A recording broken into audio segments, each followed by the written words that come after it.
Dentro de las mesas que se hicieron el día de ayer para la presentación del informe de Amnistía Internacional sobre el doloroso tema de la militarización en México, participó Ernesto López Portillo y dijo cosas bastante interesantes. Fíjense, entre otras, nada más para que vayan echándose este trompo a la uña. Se cree que la política de abrazos no balazos ha sido la más laxa en cuanto a que las fuerzas militares tengan enfrentamientos contra las lacras. Esto, en teoría, así tendría que ser, pero resulta que no es verdad. Resulta que los propios datos de los propios militares, datos del gobierno, demuestran que el año donde hubo menos letalidad y menos enfrentamientos no corresponde al sexenio del gusano, sino que fue en el año 2016, cuando estaba el delincuente Peña. Ernesto López Portillo es director y fundador del Instituto para la Seguridad y la Democracia de la Ibero, y plantea eso, y también cuestiones muy interesantes como la narrativa que ha utilizado el gobierno a través de las redes sociales para meterle en la cabeza a la gente que las Fuerzas Armadas son buenas, que las Fuerzas Armadas llegan a garantizar la paz a los lugares donde van. Dice que hizo un ensayo un estudiante de la Ibero que le dio seguimiento a cómo se gasta el dinero en la publicidad de las Fuerzas Armadas en estas redes sociales, y que pues es el método favorito para que se le quede en la cabeza, al construir esta narrativa, al ciudadano, que el soldado es bueno, que el soldado es bien buena persona. Y dice algo interesante.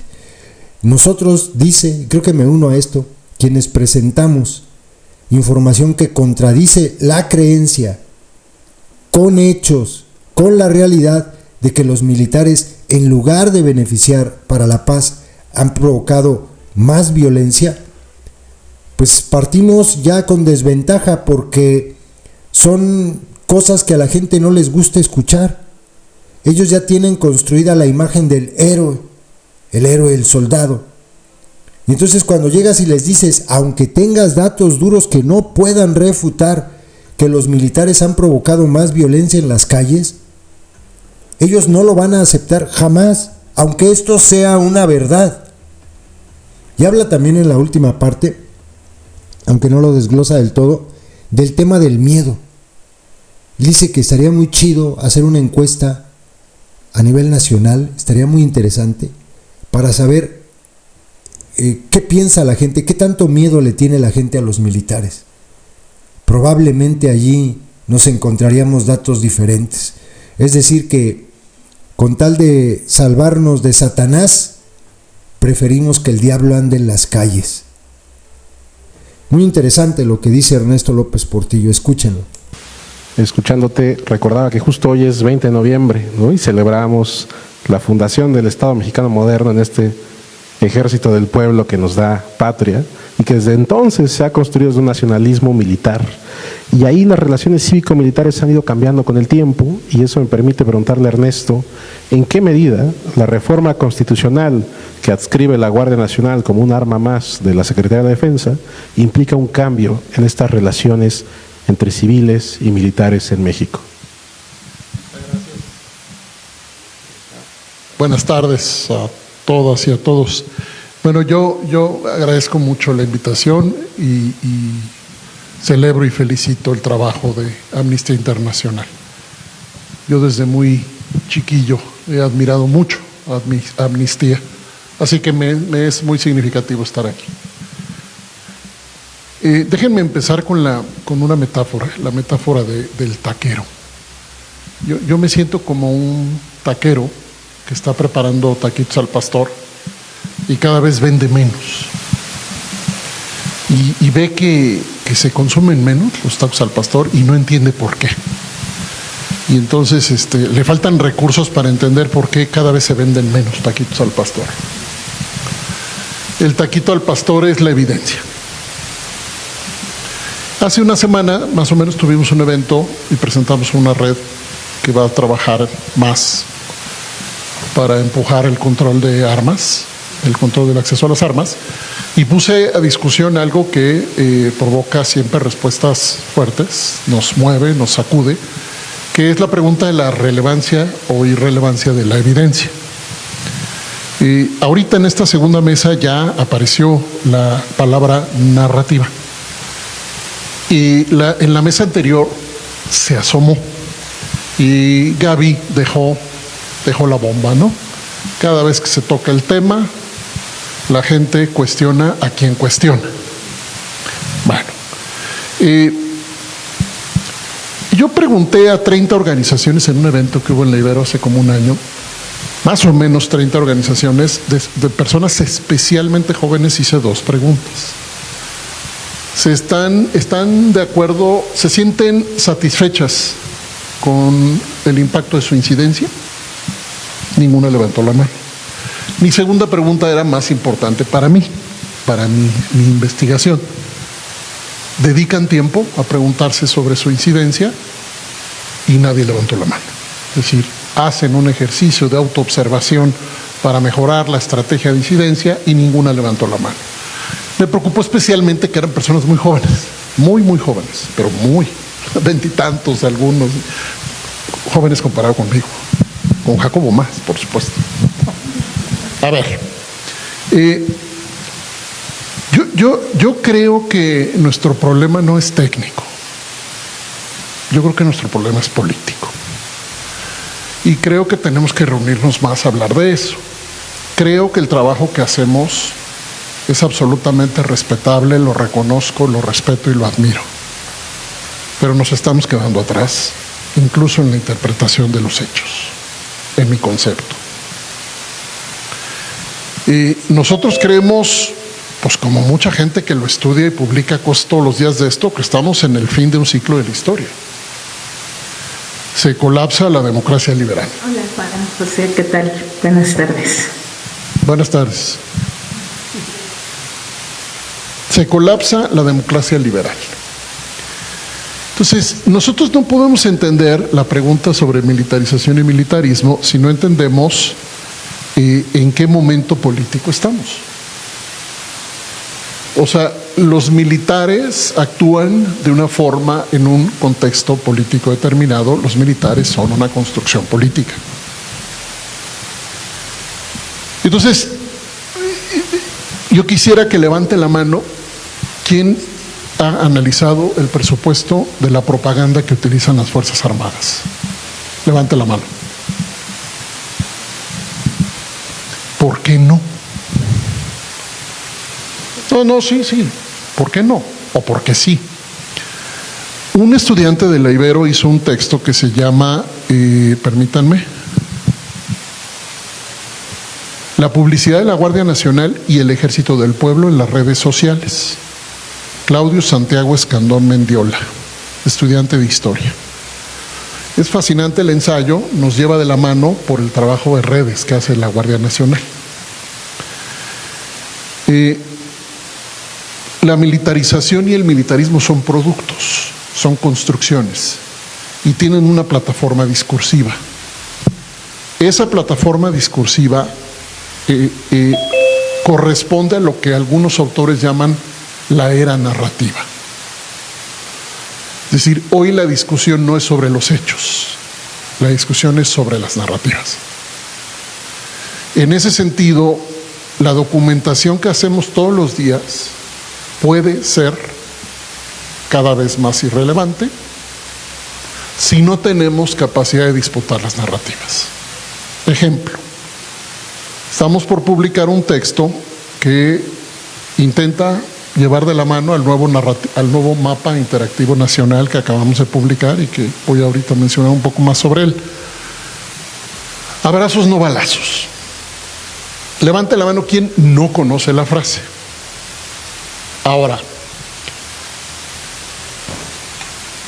¿es con López Obrador cuando las Fuerzas Armadas han usado menos la fuerza, como lo instruyó? Aquí enfrente tengo el mapa que acabamos de publicar. nacional interactivo para que ustedes le piquen. No, es en 2016, cuando el ejército utilizó menos la fuerza letal, según la información que reportan las propias Fuerzas Armadas. Todo el mapa está hecho con información de las Fuerzas Armadas, gracias al INAI, que se va a morir mañana, dicho sea de paso. Entonces, no es que no construyamos evidencia. Mi discusión no es esa. Mi discusión es que construir evidencia no alcanza. Esto que llaman algunos la época de las narrativas deja espacio poco o nulo a la deliberación basada en interpretaciones comunes de los hechos. Y entonces hay que ir al tema de los sesgos cognitivos, inevitablemente. ¿Por qué yo y Jacobo podemos hablar tanto como hablamos? Porque tenemos sesgos cognitivos que nos identifican. Ya, ok. ¿Por qué cuando alguien de nosotras y de nosotros y nosotres habla con Gaby Barkentin, el auditorio contesta, no estoy de acuerdo, no, porque no se identifica con nosotros?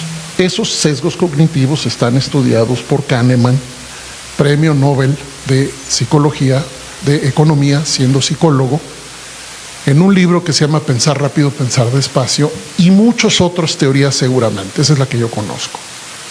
Entonces resulta que, y esto sí está canijo, somos portadores de noticias que enfrentan resistencias en marcos de referencia cognitivos que de entrada están afuera de la aceptación colectiva. Portamos malas noticias, pero encima portamos noticias que están en contra de narrativas hegemónicas.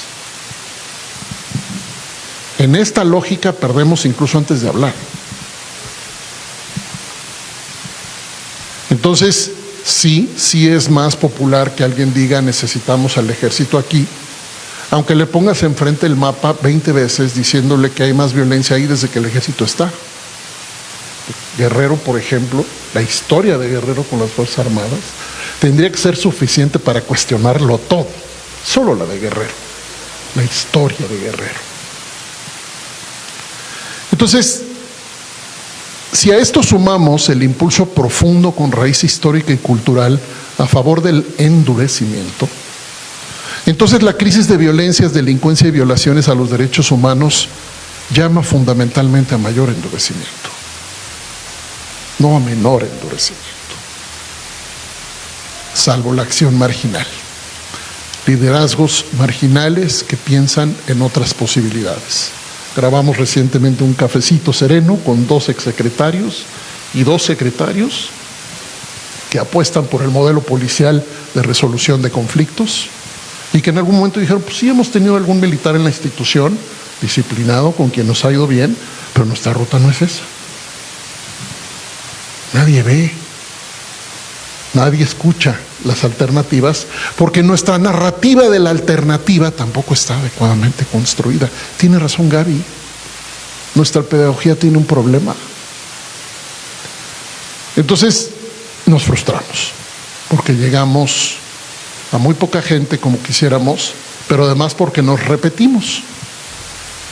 Por accidente encontré un audio de una intervención mía en 2019 en el Instituto Mexicano de la Radio y se me heló la sangre de frustración, de impotencia, porque decimos en mucho lo mismo, ciertamente con más evidencia. Termino.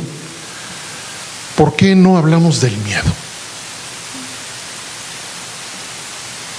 Yo sigo impresionado, vamos a foros y no hablamos del miedo que tenemos. Yo me he puesto a investigar sobre encuestas del miedo a las Fuerzas Armadas. No he encontrado prácticamente nada y vamos a tratar de construirlas. Pero yo lo dejo como último tema por ahora porque cuando yo camino allá afuera y hablo con cualquier persona sobre este tema, hay miedo gravitando en el tema, sea cual sea la aproximación. Estamos asustadas, estamos profundamente asustados como sociedad.